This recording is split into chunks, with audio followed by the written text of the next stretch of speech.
दिल्ली के मुख्यमंत्री अरविंद केजरीवाल ने आखिरकार 2 करोड़ रिश्वत लेने के कपिल मिश्रा के आरोप पर 36 घंटे बाद चुप्पी तोड़ दी।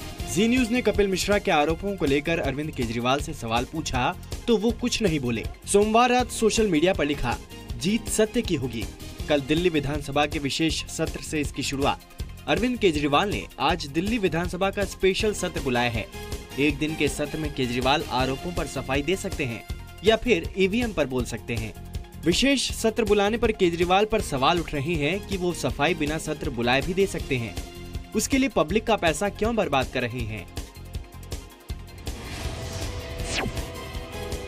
अरविंद केजरीवाल पर रिश्वत लेने का आरोप लगाने वाले पूर्व मंत्री कपिल मिश्रा को पीएसी के फैसले पर आम आदमी पार्टी के प्राथमिक सदस्यता से निलंबित कर दिया गया है। इससे पहले कपिल मिश्रा ने केजरीवाल पर भ्रष्टाचार का आरोप लगाया और कहा कि केजरीवाल के साढ़ू के लिए दिल्ली सरकार के मंत्री सत्येंद्र जैन ने 50 करोड़ की जमीन का सौदा करवाया था।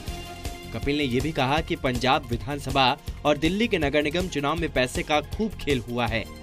पंजाब में चुनाव प्रचार के दौरान फंडिंग की किस प्रकार से गड़बड़ हुई, पंजाब में किस प्रकार से टिकटों के लिए पैसों का लेन देन किया गया, फार्म हाउस में दारू, पैसे और लड़की के धंधे किए गए। तो चिता में आग लगाई गई जिसकी आज सुबह उस व्यक्ति की चिता में आग लगने के 2 घंटे के बाद कपिल मिश्रा उनके बारे में अनाप शनाप आरोप लगा रहे हैं, उनके बारे में उलझुल बोल रहे हैं। थोड़ी सी तो इंसानियत रखें, थोड़ी सी शर्म करें इस बात पे।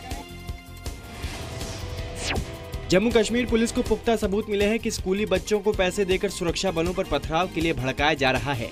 हंदवाड़ा में पुलिस ने कुछ लोगों को गिरफ्तार किया है जिन्होंने स्कूली बच्चों को लालच देकर सुरक्षा बलों पर पत्थर फेंकने के लिए उकसाया था। कुछ ऐसे हैं कि जो पत्थर मारते हैं पर सारे कश्मीर के जवान पत्थर नहीं मारते हैं। इस बीच पुलवामा में गवर्नमेंट डिग्री कॉलेज के छात्रों ने पुलिस पर सोमवार को फिर पथराव किया। कैंपस में छापे का विरोध कर रहे छात्रों को पुलिस ने त्राल के पास रोक दिया तो उन्होंने पत्थरबाजी शुरू कर दी। झड़प में कई छात्र घायल हुए हैं। कई लेवल पे एडमिनिस्ट्रेशन, डिस्ट्रिक्ट एडमिनिस्ट्रेशन भी ऐसे स्टूडेंट्स को और उनके पेरेंट्स को काउंसिल कर रही है और हमें उम्मीद है कि कुछ दिनों में जो ये एक्टिविटीज़, जो नॉर्मल एकेडमिक एक्टिविटीज़ है, वो हर एक कॉलेज और हर एक स्कूल में जो है वो ठीक से चलेंगी। केंद्र सरकार नक्सलियों के खिलाफ अपने अभियान को आक्रामक करेगी। गृह मंत्री राजनाथ सिंह ने नक्सल प्रभावित 10 राज्यों के मुख्यमंत्रियों की बैठक में सोमवार को 8 पॉइंट का समाधान प्लान पेश किया और राज्यों से इसे साझा लक्ष्य के तौर पर लागू करने की अपील की। समाधान प्लान में राज्यों से खुफिया तालमेल बढ़ाने और हाईटेक संसाधनों के इस्तेमाल के लिए कहा गया है। नक्सलियों की फंडिंग काटने की कोशिशें तेज होंगी। ऑपरेशंस में यूएवी भी इस्तेमाल करने को कहा गया है। गृह सचिव राजीव महर्षि ने नक्सल प्रभावित इलाकों में सेना नहीं भेजे जाने की बात कही। स्ट्रेटेजिक कमांड के साथ ऑपरेशनल और टैक्टिकल लेवल पर भी यूनिफाइड कमांड नितांत आवश्यक है। उतना ही महत्वपूर्ण इंटेलिजेंस शेयरिंग भी है। And there is no question at all of involving the army in this operation. Iran ने पाकिस्तान को चेतावनी दी है कि अगर उसकी सरजमी पर पाकिस्तान से होने वाले आतंकी हमले बंद नहीं हुए तो वो पाकिस्तान के अंदर हमला करने में देर नहीं करेगा। ये धमकी ईरानी सेना के chief of army staff major general Mohammad Bagheri ने दी है। हम उम्मीद करते हैं कि पाकिस्तान बॉर्डर पर नियंत्रण रखे, आतंकवादियों को गिरफ्तार करे और उनके ठिकानों को खत्म करे। अगर हमले जारी रहते हैं तो हम अंदर घुसकर उनके ठिकानों पर हमला करेंगे, चाहे वो कहीं पर भी हो। सुप्रीम कोर्ट ने चारा घोटाले में सीबीआई को आरजेडी अध्यक्ष लालू यादव के खिलाफ आपराधिक साजिश का मुकदमा चलाने की इजाजत दे दी है। कोर्ट ने 9 महीनों में सुनवाई पूरी करने का भी आदेश दिया है। सुप्रीम कोर्ट ने यह भी तय कर दिया कि 950 करोड़ के चारा घोटाले से जुड़े अलग अलग मामले चलते रहेंगे। इस मामले में लालू यादव समेत 45 अन्य नेताओं पर केस चलेगा। लालू जी का एक केस में कंस्पिरेसी और पीसी एक्ट कॉस्ट हुआ था 64 में, वो चलेगा, बाकी तो केस चल ही रहा है उन पर। दिल्ली के पटियाला हाउस कोर्ट ने आय से ज्यादा संपत्ति मामले में हिमाचल प्रदेश के सीएम वीरभद्र सिंह और उनकी पत्नी को समन भेजा है। वीरभद्र सिंह पर 10 करोड़ रुपए की संपत्ति जुटाने का आरोप है।